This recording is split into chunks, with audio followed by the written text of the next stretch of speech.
Welcome to the Idea Climbing Podcast. Every entrepreneur needs a referral network and a support system. Today, I'm discussing how entrepreneurs can build a circle of trust with my guest, Jonathan Hung. Jonathan is a successful VC and entrepreneur. He has evolved from his role as a prolific angel investor with over 150 pre seed and pre IPO investments under his belt to becoming the managing partner for Entrepreneur Ventures. We dive into topics including the definition of and examples of a circle of trust, how to approach the right people to bring them into your circle of trust, the role vulnerability plays in building your circle of trust, the one thing above all else that you need to do to build a successful circle of trust, and more golden nuggets of advice. You're going to love this show.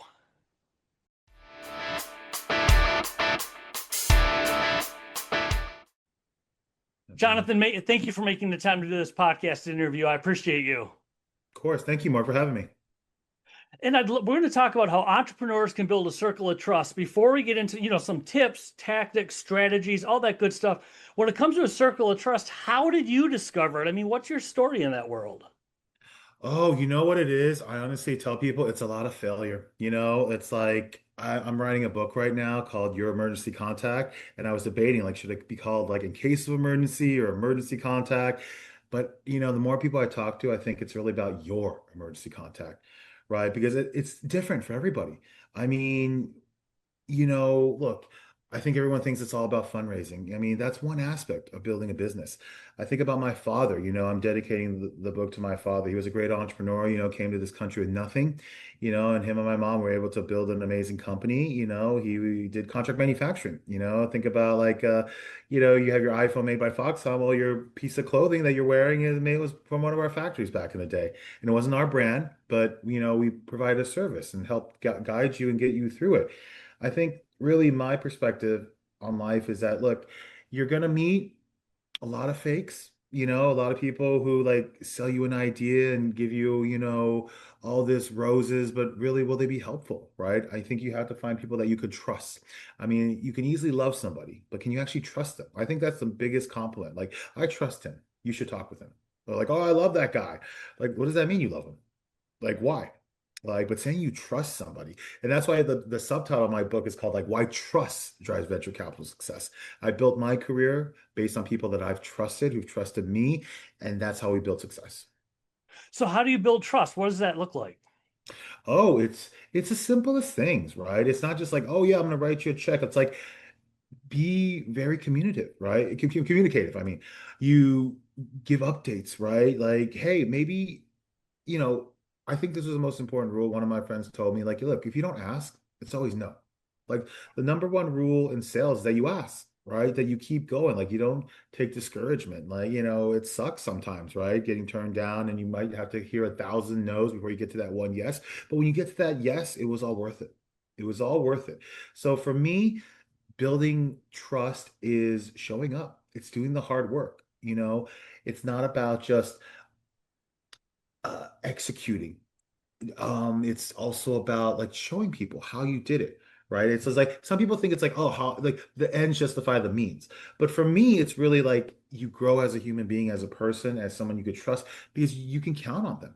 Like you don't overpromise and underdeliver. I'm always big about I'm sorry, you don't overpromise and underdeliver. I'm always about underpromising and overdelivering because like I've had people in my past who I've invested in like give me crazy like numbers. I'm like, how are you going to do that? How are you gonna like 10x your business in a year? That makes no sense. Like I know you just want to tell me what I want to hear, but I love people who give me a plan. Like it's all about the execution. It's like how you actually go through with something. That's how you build trust, in my opinion. Well, when it comes to a circle of trust, where does an entrepreneur even begin? There's so many things they could do and so many people to reach out to. Where do you start to, I'll use the word intentionally build a circle of trust? hmm hmm Well, I mean, it's just like, how do you find a life partner? Like, I equate like building companies with dating, right? I mean, are you gonna just marry the first person you date? You go on a couple of dates and you're married. I mean, like that takes time, right? So, from my perspective, it's like, hey, it's gonna be a lot of touch points. Like, look, I'm raising capital right now to fund my venture fund. It's not gonna, am I gonna be upset if I just take someone to dinner and oh my God, they didn't sign the limited partnership agreement right there on the spot? That makes no sense. Like you go on a date and you'd be like, "Hey, let's get married. Let's go to the chapel right now." I mean, most people would say no, right? But hey, maybe you want that person that says yes right away. It does happen. So you have to go on a lot of dates. That's like chapter one of my book. And you got to go find the confidence in somebody that you could trust them.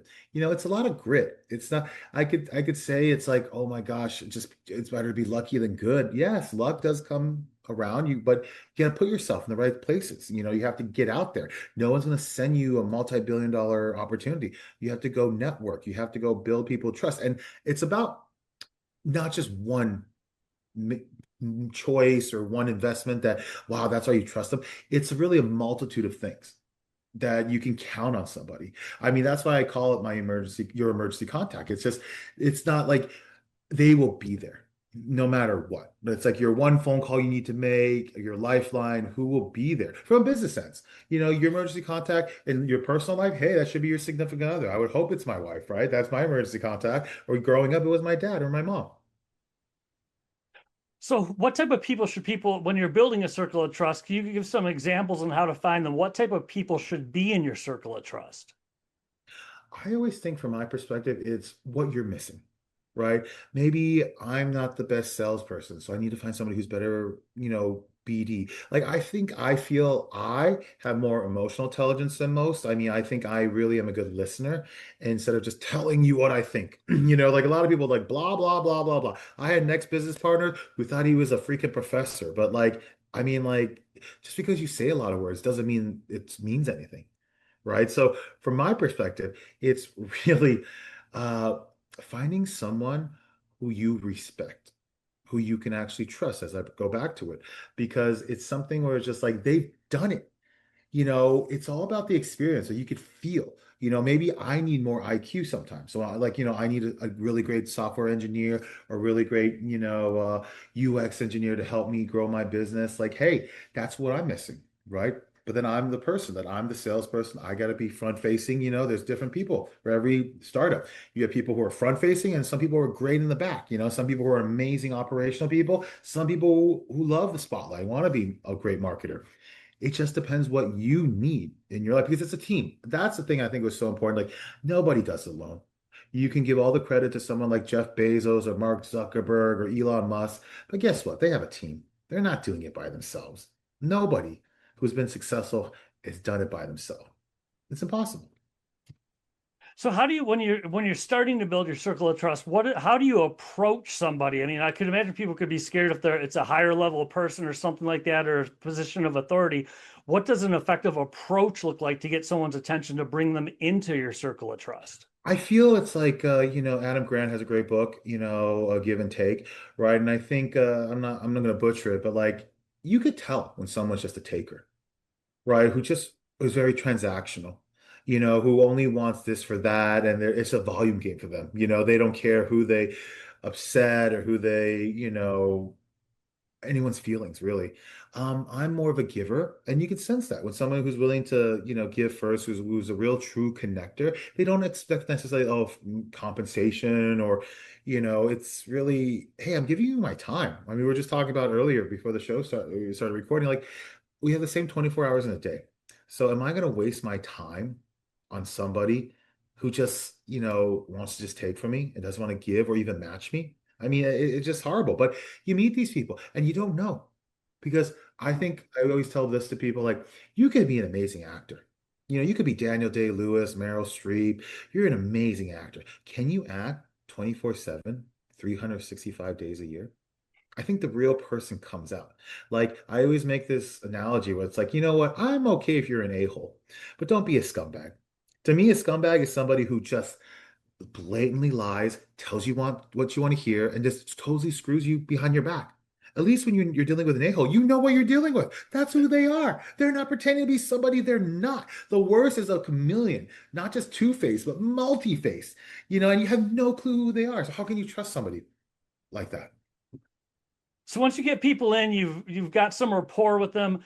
How do you Yeah. maintain a circle of trust so it doesn't just come into a bunch of one-off conversations? How do you maintain it over time? It's all about following up, right? It's all about the execution. It's like, hey, I have dinners, I'm following up. Like you have a good CRM system, right? It's a sales job, right? When you really think about it, I'm like, look, there's people where, we don't have to talk for years and we could just pick right back up because we built that circle of trust as you talk about, and nothing's gonna change, right? That, hey, I have a really close friend, and even though we haven't talked for like, I don't know, 6 months right now, I'm sure if we called each other, we could catch up and shoot the shit and we'd be happy. That's kind of it. Like, but then there's people who just like, hey, it's very transactional. It's just like, oh, okay, well, oh, you just have like an update on your LinkedIn and like you're gonna go ask them for something right away. You haven't talked to them for years. And I'll be like, my biggest test is my favorite thing, Mark, also a former partner of mine, he would just be like, oh yes, I know that guy really well. He knows me really well. And I'm like, really? Because does he know the name of your kids? I would bet everything I own, he has no clue what the name of your kids are. I know what the name of your kids are because you know why? I actually care. Like, you can't fake caring about somebody. I care about you. It's easy to say, but it's actually different when you actually show it. So is there a number or is there a limit would be the wrong word. I'll say number. How many people should you aim to have in your circle of trust? Is it based on, their expertise, a UX person, an investor giving some advice about pitching? Is there a certain number you should shoot for?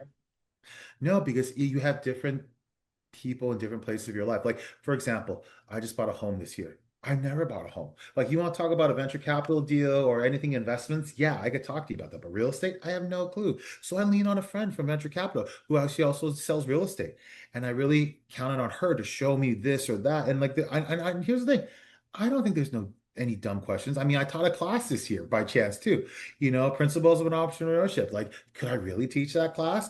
But I'm like, I guess I could because I could tell you my experiences, like from real world. Like I could give you theory. I could tell you to read this book or write that book. And that's kind of why I'm writing a book now, because each chapter is how I feel it is to be successful, how to be a good entrepreneur, how to be somebody to invest in venture capital. I mean, that's my bread and butter now. I spent the last 13 years, 20,000 hours, and I tell people like my money, like, right now it's like I'm pegging around 10 million, but could it be even more? Just about the time. Like I think my time is more valuable than the money because it matters. You have to think it's not just like, hey, there's a different type of investor who you can tell who actually cares and has passion and can tell you what's going on versus someone who's just a check writer. It's just a checkbox for them. And you could feel that. And so along the way, like, well, I don't think entrepreneurs only need money. Yes, money is important. Absolutely. It solves a lot of issues. But then there's going to be a point where it's just like, well, you have to be self-sustaining.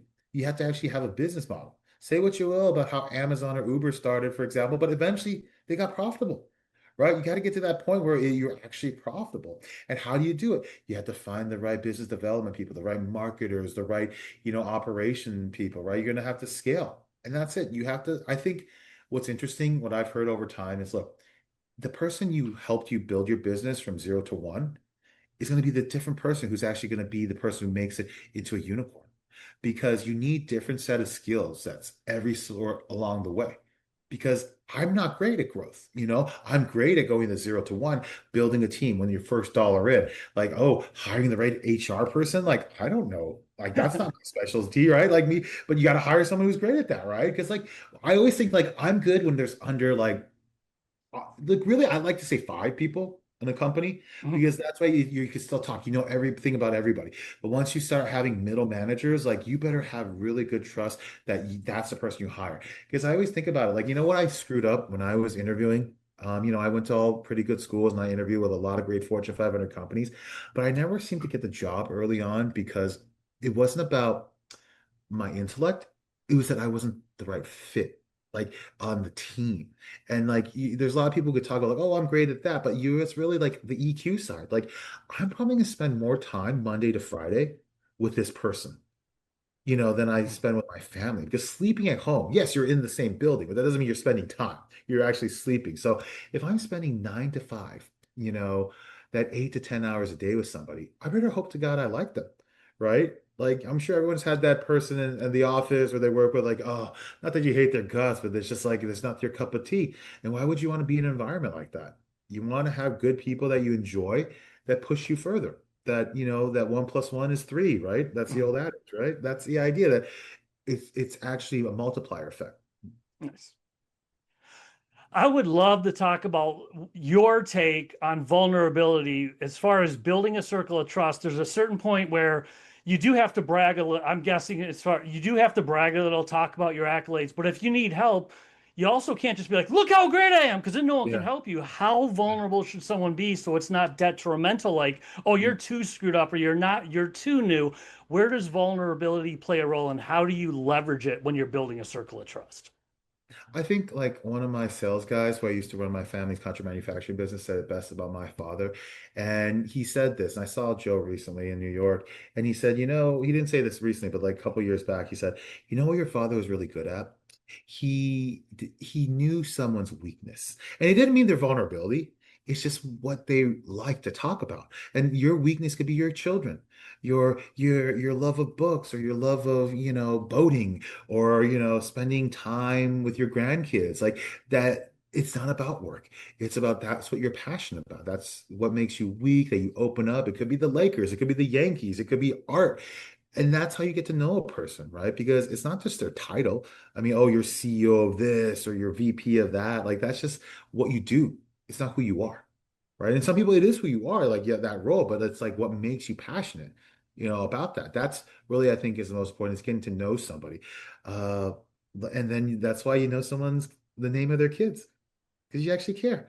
You actually care that like, wow, I mean, like I would hope, that my close friends know that my daughter's name is Charlotte. She's 13 months old and she really means a lot to me. And I'm doing all this for her now because I think here's what I tell people, Mark. One of my chapters in my book is like, you know, living your life in different quarters. I am past the first 2 quarters of my life now. First quarter was 0 to 20, the second quarter is 21 to 40. I'm in the third quarter now. I'm 42 years old. It's 41 to 65. I'm not doing this for experience. This isn't like adolescence, right? This is my career now. And I would hope that when I get to my fourth quarter, which is 65, and as long as you can go, as far as you can go, that not that I make more money or that I have more success, but that I have all this wealth and knowledge that I could share with the next people coming up, and also a Mhm. great group of friends that this is what I want to work with. Because life at that point is definitely too short. I'm not gonna like be everything to everyone. You can do that Mhm. for the first couple of quarters of your life, but now it's just like, no, I have a family. I have people that depend on me. I want to go do different things. And when I was 25 years old, when I was 28, 29, getting into venture. I'm a totally different person when I started doing venture capital. I still love it. I'm definitely more, not, I don't want to say I'm more jaded, but I'm Mhm. definitely more like experienced. That's really what it is because you see just so much more. So funny enough, I had a person who questioned my intellect and how big of a VC I was recently because it was a person I actually gave money to, a guy who like I was there for, and I, Mhm. we made some money together and I was just like, wow, like you have no clue what you're doing. Like, because you can be the ringmaster, like P.T. Barnum and like, hey, the greatest show on earth, and like, rile everybody up, but then like behind, like, you don't know what the hell you're talking about.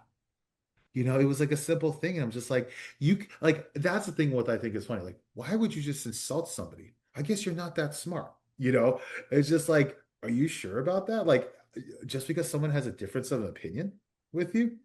Like, I don't think that was in the book, how to, influence and make friends or whatever, how to win Yeah. friends over, like questioning someone's intellect. Like, I've never done that, even though, hey, I've had a lot of degrees, but those don't mean anything. It meant I was able to go to A to Z. But it's just like you just got to finish. You got to be able to, justify your actions. Words don't mean nothing if they don't have any action behind them, any results.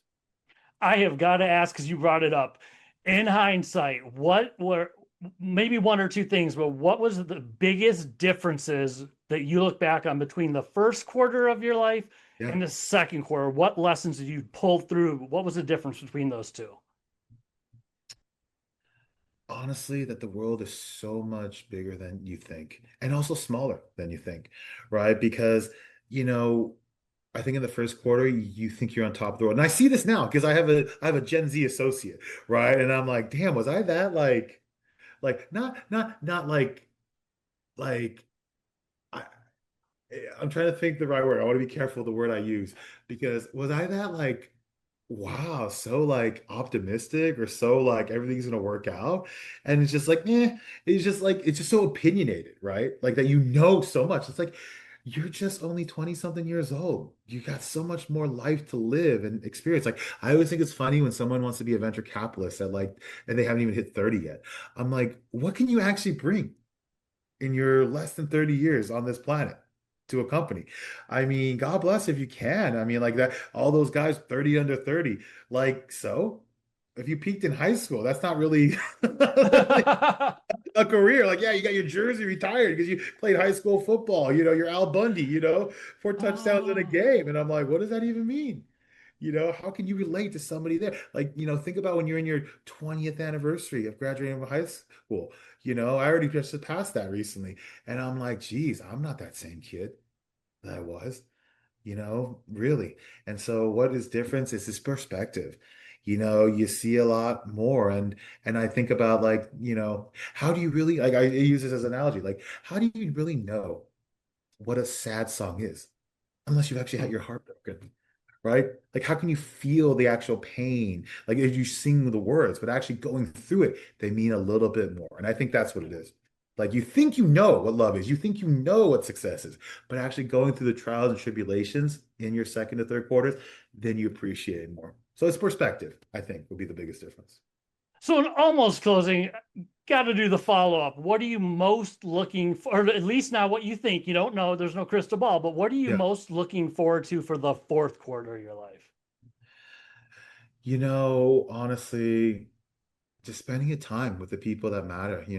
I think about like, unfortunately, my father passed away. He was only 66 years old. And like this September will be his 10 years. And you just think like, where did the 10 years go?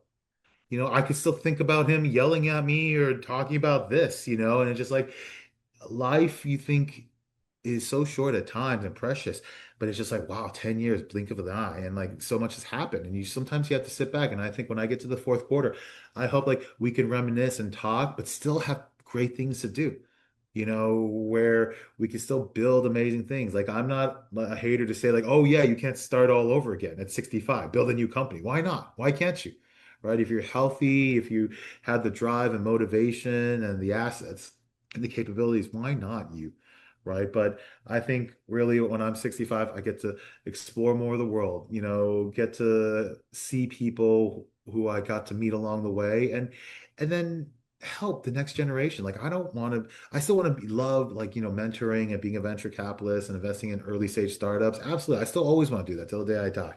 But, hopefully that I built a great team, a great brand that people will gravitate towards and help. That's just like where Warren Buffett is now. Like now that he is stepping down from Berkshire Hathaway, that it's still here, Yep. that it will be ongoing and the work is still to come. So when I get to see that, that's what I hope for.